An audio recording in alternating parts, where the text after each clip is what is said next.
İşte yol aramızda değil, buna ilçe belediyesi bakması gerekiyor diyor. Kırsal için. İlçe belediyesine bildiriyoruz. Afet merkezinde görevli hem personel hem sahada görevli personel ve araç sayılarını alacağız. Özellikle kuzey kesimi, Sivere, Kilvan, Havalı tarafları Yani daha çok kaymakamlarımızın bulunduğu ilçeler. Hilvan, Siverek, Viranşehir, bağlantı yolları, tamam büyükşehir var. Doğru. Yol deniz var. Evet. Şimdi bunun işletilmesi için Sayın Valim bir planlama yapılırsa Şu an orada tek eksik dediğim gibi Urfa, Antep tarafında Suruç Bilecik arasında ara. Benim de belirtmek istediğim gibi Siverek ve Viranşehir noktalarında kar yağış oranı daha fazla, tıkanmaları daha fazla. AFAD müdürümüzle daha önce görüşmüştük, sağ olsun notlarına eklemiş. Bekleme noktaları çok önemli.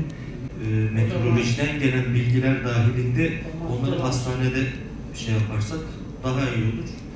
Biz orada epey bir mesai harcıyorduk. Şunu ekleyebiliriz.